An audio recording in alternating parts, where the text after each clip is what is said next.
Hey, hi, hello. Welcome to Diana Emerson. Today, we are listening to The New Detectives, and this is The Infallible Witness.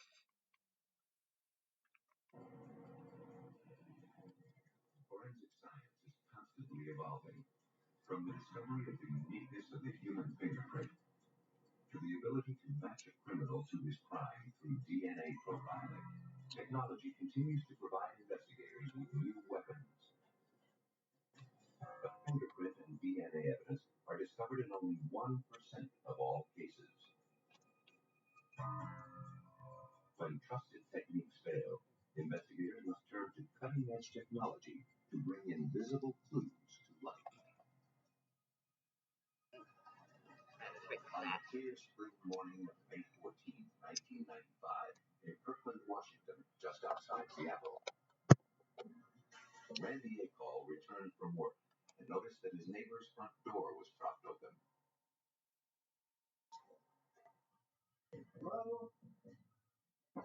Ordinarily, he wouldn't have given it much thought, but he had noticed that the door had been open when he had left for work the night before. Randy was a little worried and decided to see if everything was all right.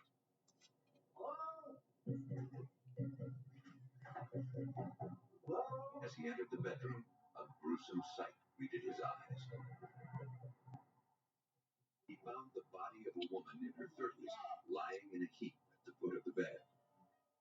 Her head was covered in the top bed sheet, and a t-shirt was bunched up around her neck. Blood stained the carpet beneath her. Horrified, Randy dialed 911. Yes, I'd like to report an emergency.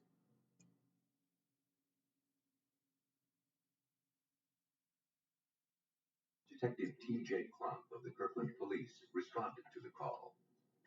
It was Mother's Day, 1995, at about 10:30 a.m. in the morning.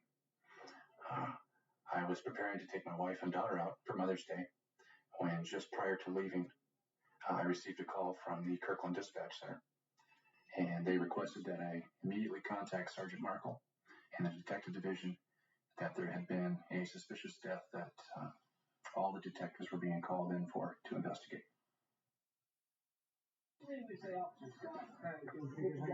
When the police reached the apartment, they saw no sign of forced entry. At first glance, there were none of the usual indications that a crime had taken place. The TV, the stereo, and other items of value were still in the condominium. Nothing had been disturbed. Once I arrived there and after we had obtained a search warrant, we entered the condominium. And the first thing that struck me was how clean it was for a crime scene. It was very clean, immaculate. The killer seemed to have been meticulous in covering his tracks.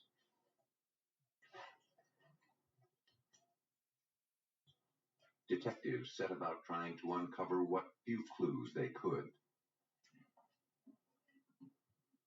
The case hinged on their ability to bring secrets of the crime scene out into the light.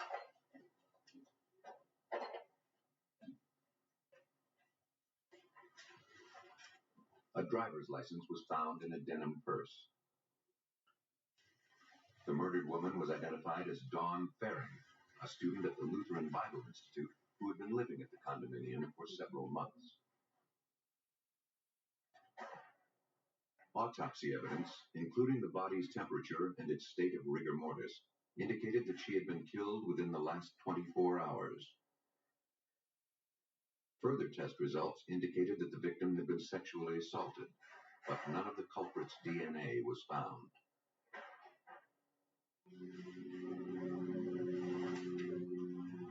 The detective and his fellow officers carefully collected evidence from the scene, removing the bed sheets and sections of the blood-stained carpet. They hoped these might contain some clue to the killer's identity. They also found cigarette tobacco and ash near the bed. The victim didn't smoke. They were left by the killer, but were of little use. Another scrap turned up that proved more valuable. While we were searching the condominium for evidence, we found a box of receipts, And Dawn Fearing was a very meticulous person. She very organized. She saved receipts. She had phone logs. And she had safety receipts. One of which was a receipt from 5/12 of '95. It was during the late evening hours. She had purchased some groceries at a nearby Fred Meyer's store. To pinpoint Fearing's time of death and to determine whom she might have been with, police went to the grocery store listed on the receipt. A clerk remembered helping the victim. Fearing had come in near closing time. She had been friendly and in a good mood, and she had left the store by herself.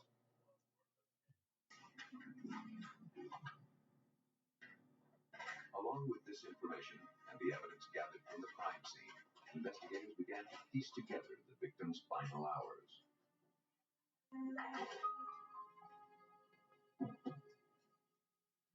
After leaving the store just before 10 p.m. on May 12th, she apparently went straight home and unpacked her groceries.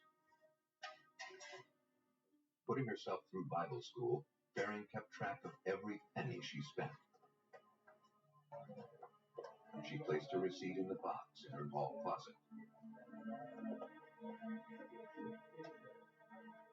She then began to bake a pan of brownies, possibly for a Mother's Day celebration the next afternoon.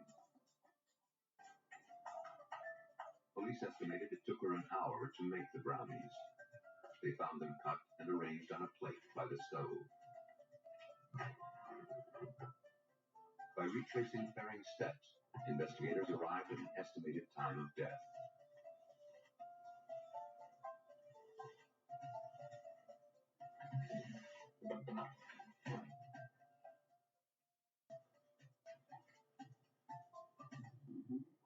Getting down the time of death narrowed the killer's window of opportunity. But who killed Dawn Fearing? Careful scrutiny of the crime scene revealed the faint traces of what might have been finger and palm prints on the bed sheets, traces of the murderer preserved in the victim's own blood. But there was no way to dust or lift the prints from the sheet. Detectives needed to somehow make them clear enough to be useful.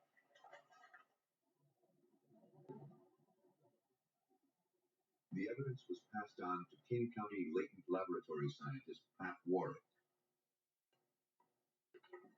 When we opened up the evidence, we could tell that it was some kind of body fluid on the sheet, but any discernible detail, any kind of handprint or anything was very, very difficult. The print was smeared and faint. No one had ever tried to lift a fingerprint from cloth before, and this one promised to be particularly difficult. Warwick believed his best hope might be to process the prints with amido black, a forensic dye that highlights organic proteins such as blood.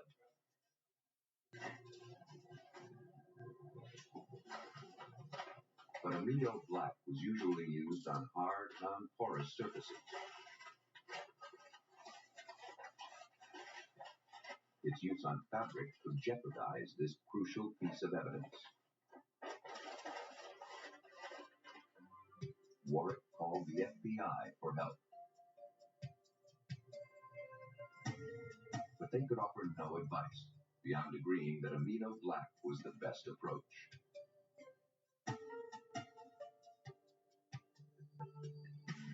If Warwick used amido black on the sheet fragment, the dye and the rinses in distilled water might well destroy the print.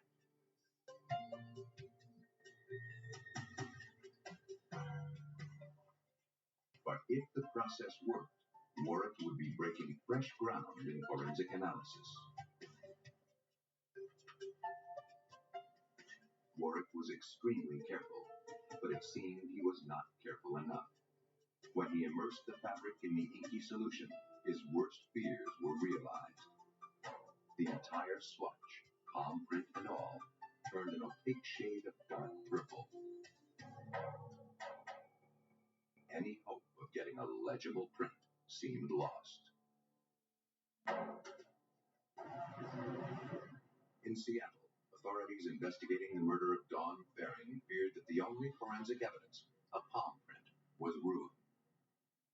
Hoping to find another lead, detectives questioned the victim's neighbors. Was this a crime of opportunity? Or was the killer someone Dawn Faring knew and trusted enough to let in her door?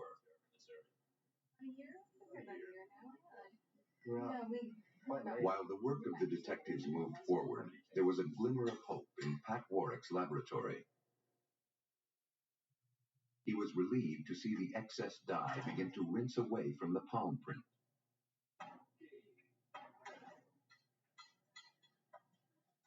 As he hoped, the amido black dyed the bloodstains purple.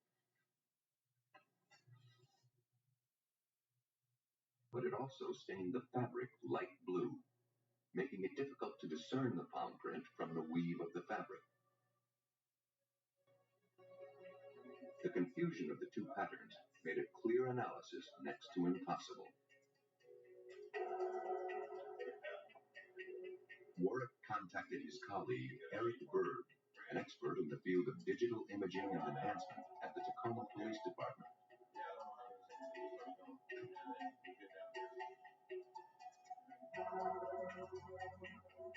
Could Berg's computers and high-tech cameras read the bloody palm print and identify the killer?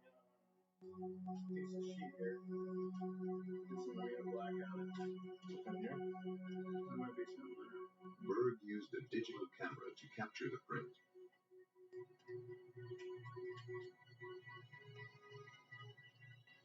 It gave him the flexibility he needed to manipulate and clarify the image.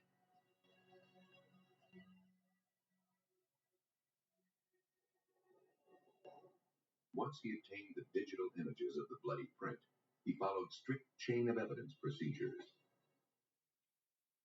The images were tracked with a system that protected them from tampering or accidental alteration. The software that we use uses the data encryption standard, which is a governmental standard that actually will allow you to mathematically prove that an image or any kind of a digital file has not been altered. To preserve the original picture, he made copies to work from. Now he was ready to clean up the print. But the image was still in such poor condition, he was not confident he could do much. The ridges of the fingerprint seemed hopelessly tangled with the fabric weave. Now, at this point, I would put in the source. You could just start to follow a ridge line on the print, and then all of a sudden the weave pattern would come in and disrupt your eye, and you'd go off on a tangent, and you couldn't follow that ridge without constantly being interrupted by the fabric pattern. So the biggest problem was that fabric pattern. We had to find a way to just suppress it or get rid of it somehow, and then look at the print, what was left after that. And if I move my box over here, Berg used software to filter out the background pattern. you can see. While it didn't entirely remove the weave pattern, it managed to blur it, allowing the ridge detail to stand out in clearer relief. But it seemed to Berg that while every step made the image of the bloody print a little clearer, it also created new problems for him to solve. In blurring the fabric pattern, this process significantly reduced the contrast of the image. It remained to be seen whether he could make sense of the print. While Eric Berg struggled to render a clear print, the Kirkland detectives continued to question the victim's neighbors. The names of 5 men living near the victim's condominium complex came up with prior arrest and fingerprint records. One of these men was Eric Hayden, who lived in the apartment above the victims. When Hayden drove into the condominium parking lot, the detectives were waiting to speak with him. I looked over at the driver, who was a white male in his late 20s, and I noticed that he was smoking a cigarette, and he was looking over at us with his eyes, but yet his head remained facing straight ahead. I thought this was kind of suspicious. Hayden strolled past the officers without acknowledging them and disappeared into his condominium. We waited a few minutes, and we wanted to see if he would return outside, which he did. He walked back down the stairs and again walked past us, not looking over at us, and was walking directly towards his car. It was at that time I approached him. I said, "Excuse me, are you Eric Hayden?" He said, "Yes, I am." And I asked him if I could ask him a few questions about that night, to which he agreed. Hayden claimed he'd been out drinking on the night of the murder and knew nothing about it. He had noticed nothing unusual when he came home. He puffed on a cigarette as the conversation began. To the detectives, he seemed nervous. When you went upstairs, you didn't notice? But a case of nerves would never be enough for a conviction if Hayden was the killer. The police still needed solid evidence, and pressure remained heavy on Eric Berg to provide it. In his lab, he fed the image of the bloody palm print through yet another computer program. This step raised the tonal values of the ridge detail, much like adjusting the contrast on a television screen. Finally, using all his software and expertise, he produced an image clear enough for comparison with the prints of any suspects. Police asked Warwick to check the prints of the 5 men with criminal records who lived near the condo complex, and that included the prints of Eric Hayden. They gave us the name of Eric Hayden, and we checked our file, and we had some prints of his on file at our agency. So we pulled those for comparison. Well, once you're looking at the comparison and you're making a positive opinion of a match, as a late examiner, there's that short period of time when you're the only one who knows. The detectives don't know. No one knows. And so that gives you a real sense of accomplishment. On May 31st, Pat Warwick called the detectives and told them he had made a positive match. The prints on the bedsheet did indeed match the prints of Eric Hayden.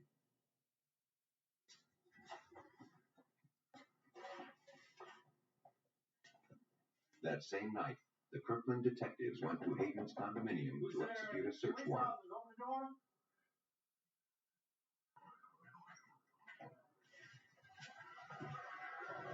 Eric Hayden, we have a warrant for your arrest. Lay down, face down, left. Going forward. Hayden was handcuffed and arrested.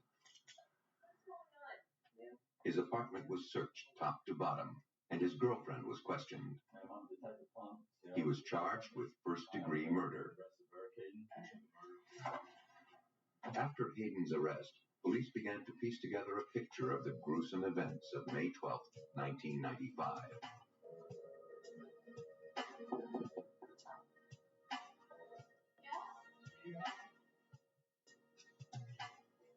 They speculated that Eric Hayden had gained entry to the victim's home, probably through some false pretense.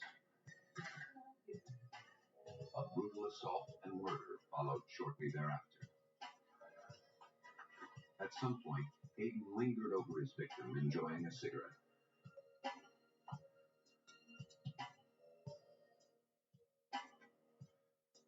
He placed it on the night table and covered the victim with a sheet. He then wiped his bloody hands on the sheet. As he left the scene, one of the victim's slippers jammed in the door, propping it open. It had been the open door that first attracted attention to the crime scene. Though the suspect was in custody and evidence strongly linked him to the crime, Detective Klopp's case was not airtight. Hayden's lawyers asserted that the digital technology was too new to be relied upon at the trial. They argued that the enhanced images might have been altered or tampered with. Any new forensic technology undergoes intense legal and scientific scrutiny. Hold it right there. Hundreds of cases have been lost through improper evidence handling procedures. At the heart of the defense team's argument was their view that a virtual image might falsely incriminate a very real and innocent man. Black on it. Had Hayden's attorneys been successful in this challenge, losing those prints as evidence would have seriously damaged the prosecution's case. But Eric Berg took extra care to explain the process to the members of the jury and to let them decide for themselves. We took this into court. We took the equipment with us. We set it up. We took the sheet that we originally received from King County. and we actually captured the image in court, brought it into the computer, performed all of the steps that we had done, and printed out the image, and we were able to show the jury that everything we did there is the same as what we did before, and the result is the same and it's repeatable. Satisfied that Berg's digital enhancement techniques were sound, credible, repeatable, and damning, the jury needed only 3 hours to return their verdict. Guilty of murder in the first degree. This technology was incredible. It helped us solve the case much faster than we would have been able to having just gone out and contacting people or waiting for additional information to come in. This left no doubt in anyone's mind that this was the killer. It positively identified the killer. Those prints, which had seemed to be just smudges at first, had finally yielded their secrets to the new digital imaging technology. Ultimately, they betrayed Eric Hayden to justice. Hayden left behind his handprint, thinking it was an illegible smudge. He didn't know that computer enhancement could turn that faint residue into a clear picture of guilt. Other criminals take greater pains to conceal the traces of their crimes, but the remnants of murder aren't so easy to hide. Forensics has ways of flushing them out. On a frigid January morning in 1987, a fur trapper was checking his traps in the blizzard-bound Cactus Flats region of California's Big Bear.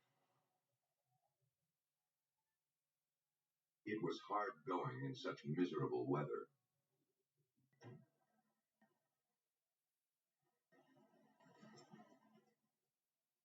At about 11 that morning, he noticed a large oblong object covered in a new blanket of snow.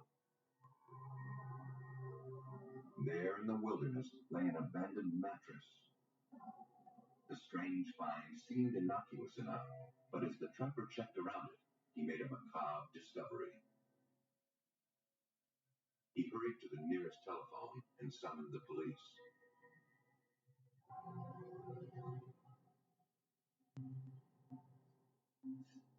Homicide Sergeant Gary Stroop of the San Bernardino County Sheriff's Department responded to the call.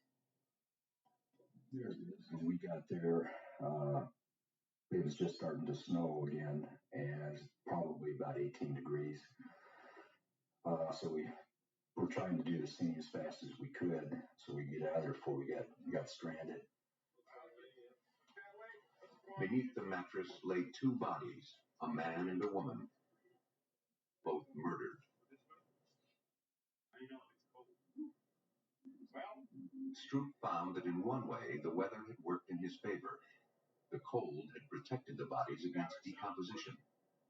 He was also fortunate to find the bodies intact. Check down there, see if there's anything. There's a lot of animal activity up there. There's bears, mountain lions, coyotes, you name it. Had the weather been warmer, we probably would have had animal activity on the bodies. Any footprints, anything? But who were the victims? Who had taken their lives?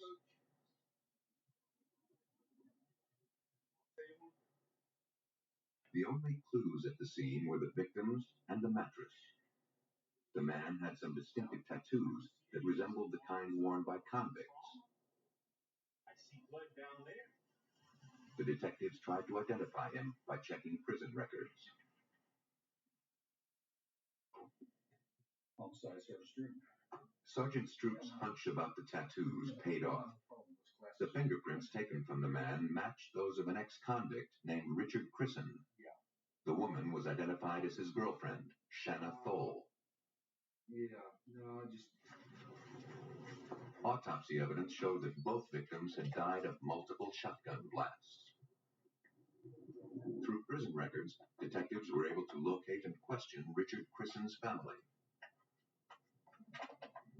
Crisson's brother told police that Richard and Shanna had gone to Victorville to see a man by the name of Archie Woods. According to the brother, Crisson dealt drugs for Woods, who was a motorcycle gang member. This information, along with a background check of Woods, made him the detective's prime suspect. The police paid a visit to Archie Woods.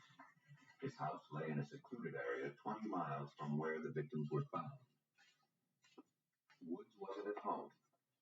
The detectives were greeted by Archie's girlfriend, Sherry Mills. She told the officer she didn't know where he was, but reluctantly agreed to let them in. Even before they entered Archie Wood's home, a possible clue caught their eye. On the front porch, beside the door, they found two spots that appeared to be blood. The stains could have been nothing, or they could have been the clue that would break the case wide open. It was too soon to tell. The detectives hoped to find the answer inside. Police investigating the deaths of Richard Crisson and Shanna Thole chased the only lead they had. At the home of drug dealer Archie Woods, they sought any clues they could find. The detectives informed Woods' girlfriend, Sherry Mills, that they were told Shanna and Richard had visited the house.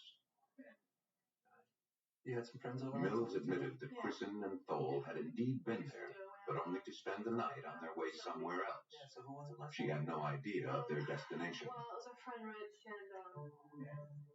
Inside the house, detectives saw more brown spots that resembled blood.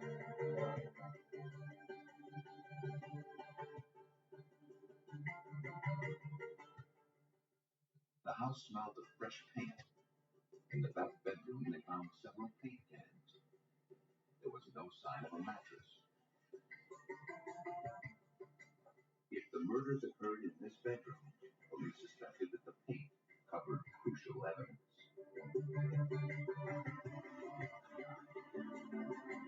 Police needed a way to see beneath it to look for evidence of a murder. It was the only way they could connect the homicides to this potential crime scene. They ordered a search warrant and then notified the crime scene unit that they had a difficult problem to solve.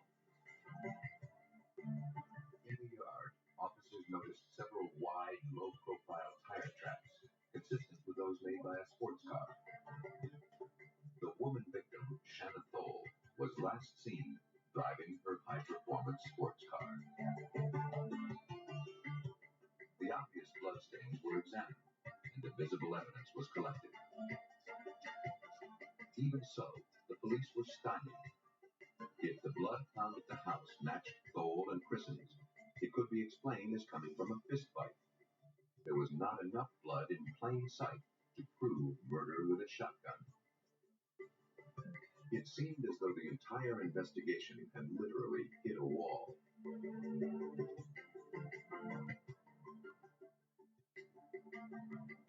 Forensic expert David Stockwell of the Sheriff's Scientific Investigation Division thought an alternative light source might reveal evidence hidden behind the paint in Wood's house.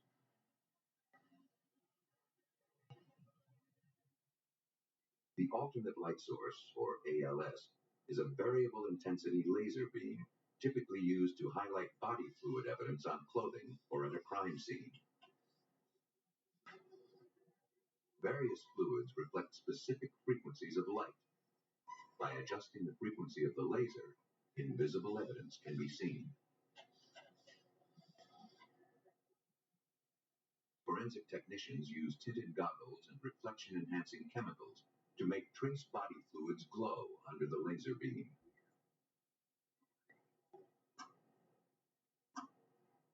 Here, simulated bloody footprints become too faint to see with the naked eye.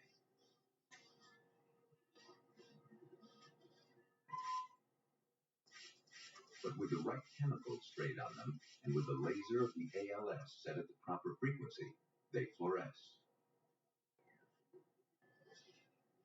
In theory at least, blood evidence could be made to glow, even from behind a coat of paint. But it would take the precise combination of chemicals, goggle tints, and laser frequencies to penetrate the painted layer. The ALS is very good at picking up certain biological fluids, such as semen, but is not typically used to find blood because blood in itself is usually visible to the naked eye. What we were doing with the ALS was to see through that opaque layer of paint to see underneath it and what was there. But would it work in such an unorthodox application at the home of Archie Woods? Police in San Bernardino had never used an ALS in this manner before. It was not built to eliminate an entire wall. They had to slowly comb small areas, hoping that the light could see through the paint and reveal any evidence beneath. Little by little, they succeeded. With the ALS, the grim events at the Woods house were brought to light. There on the wall, beneath the fresh paint, was a wide splash pattern of darkened blood that had been all but invisible to the naked eye. This was the breakthrough police hoped for. They could now read the stain patterns on the wall to determine what happened. As shown here with this colored fluid, blood shed in violence can behave in several ways. It can drip, making a circular spot. Its diameter depends on how far and how much of the blood has fallen. It can form a series of streaks when flung off an object, such as a knife slashing through the air. This is called casting off. But another, equally telling kind of bloodstain appeared on Archie Wood's wall. The largest of all bloodstains that I've ever seen at crime scenes are produced by what is called arterial spurting. And in this case, what I was seeing underneath the paint on the wall was in fact the bloodstain size consistent with arterial spurting. The spurting patterns on the wall were consistent with the location of the wounds found on Christen and Thole. The ALS painted a grim picture of their violent death. The next problem was how to preserve the bloodstains for use as evidence in court. Without proof positive of arterial spurting, a shrewd defense team might claim that only a fistfight had taken place in that room, not a murder, and certainly not two murders. The ALS had illuminated the evidence bit by bit, but now the laser had to shine on the entire wall in order to take a photograph. Investigators used a technique called painting with light. While the camera shutter was held open, the ALS was shown on the wall from left to right and top to bottom, until the entire wall had been recorded through the course of several minutes. When the negatives were developed, they provided a clear, admissible picture of what the ALS revealed. That was good news for Sergeant Stroop. Over the pattern that we had on that wall with the use of the laser, it was obvious it was high velocity and a large amount of it, much more so than you'd ever gotten from somebody with a bloody nose or getting beat up. The evidence of violent death in that fateful room was mounting. The exposed blood patterns revealed that at the time they were shot, Shanna Thole and Richard Christen were lying in the bed, presenting no potential threat to their assailant. Meanwhile, their alleged killer was still at large. Okay. In San Bernardino, the search for Archie Woods, suspected of killing Richard Christen and Shanna Thole, took on new urgency. To avoid being implicated in the killings, Wood's girlfriend cooperated with authorities. No, he left a little bit later.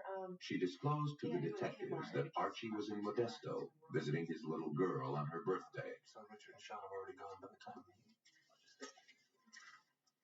On Friday, the day Detective Stroop was gathering evidence at Archie's home, Archie himself was already under arrest in a neighboring county for carrying a concealed weapon in his car. He was driving a sports car at the time. Shanna Thole's sports car. From his cell in the San Bernardino jail, Woods maintained his innocence in the double homicide. He claimed that the murders were committed by members of his motorcycle gang. According to Woods, on the night of the murder, gang members asked Woods to lure Richard Crisson to his home. Woods claimed that after Crisson and Thole had arrived, he left his house as the gang instructed. Woods refused to identify the gang members involved. Archie stuck with his story that he did not know who the other people were that had come into the house, that they were alive when he left and dead when he came back. But he would not ever give up the names of the other individuals that were involved. Archie Woods said that he had then panicked and dumped the bodies in Big Bear. But with the help of the ALS, the police discovered the crucial piece of trace blood evidence that shot holes in Archie's story. The reclined position of the victims, as indicated by the bloodstains on the wall, just didn't add up to a violent confrontation. Detectives pieced together a likely scenario for the events of that night. Crisson and Thole had come to Archie's home to settle a dispute over a drug deal gone wrong.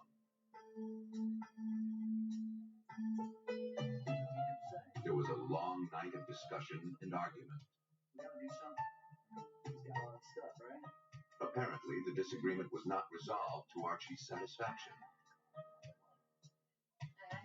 But he let Crisson and Thole think an accord had been reached. The couple went to bed, unaware of the heavy price that Archie planned to exact from them that night.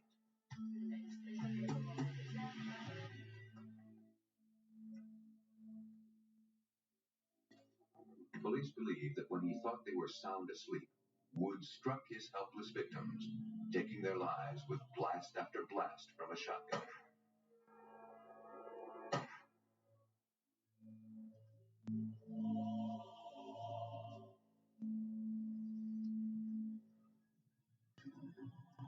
Woods' one true statement was that he had dumped the bodies and the blood-soaked bedding in Big Bear, thinking no one would ever find them.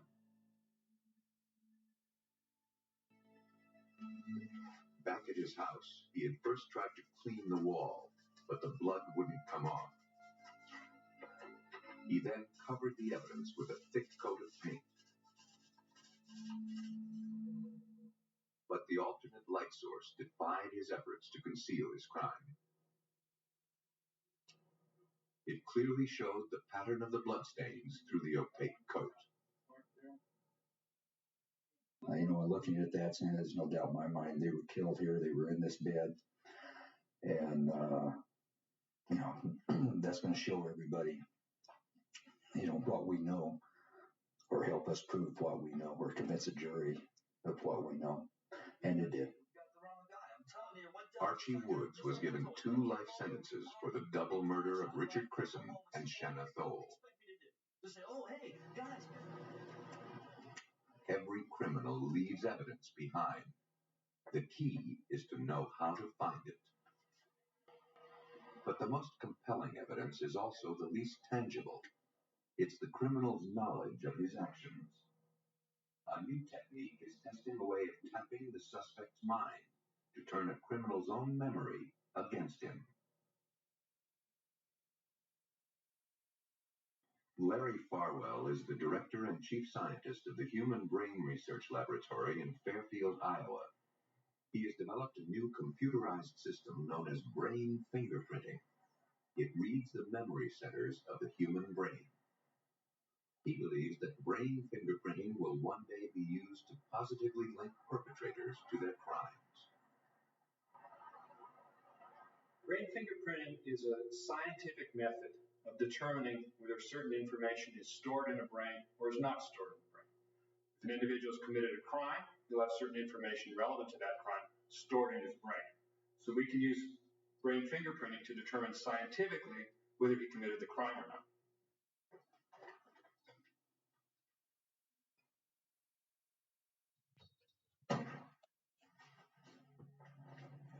When someone commits a crime, his brain records it as a memory.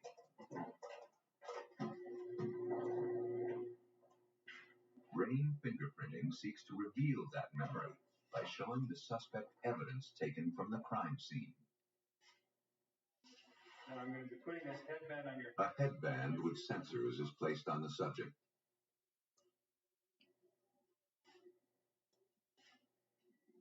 A series of pictures or words is flashed on the screen. The computer records the brain waves produced in response to what the subject sees. The responses are recorded as a waveform. By analyzing the pattern of waves, Farwell can determine if the subject is recognizing what he's seen. So when you have a situation where a crime has been committed, there are certain details about the crime that only the criminal would know, then you can test, does this brain have those details stored in it? If so, then the individual committed the crime. If not, then not. The FBI is at the forefront of developing and evaluating new technology. After hearing of Farwell's system, they put it to the test.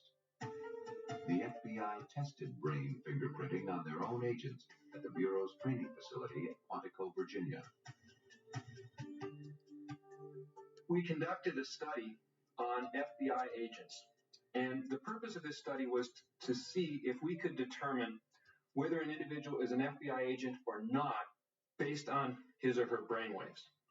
If we can determine an FBI agent, then we could determine whether somebody is an agent of some, say, foreign intelligence organization or a criminal group, just based on their brain responses. Each subject was presented with a series of words on a computer screen. Many were FBI acronyms or terms familiar only to agents. The FBI agents were specifically told to do everything they could to conceal from Farwell that they were in any way connected with the Bureau. The participants' brain response to each stimulus was measured by electrodes on a headband. The electrodes were wired to the brainwave analysis software of Farwell's system. So what we did is to present stimuli, phrases, that only an FBI agent, because of their training, would know, mixed in with others. The FBI agents recognized them. We picked up the brain responses. We knew that they were FBI agents. The principle behind the brain fingerprinting system is very simple. Farwell has discovered that the memory centers of the human brain respond to the sight of familiar stimuli with a distinct change in electrical activity.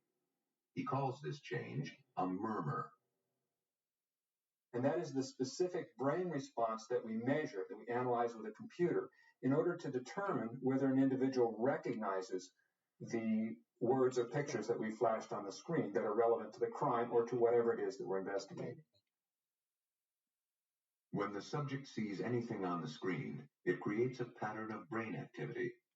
A murmur is increased brain activity produced when the subject recognizes what he's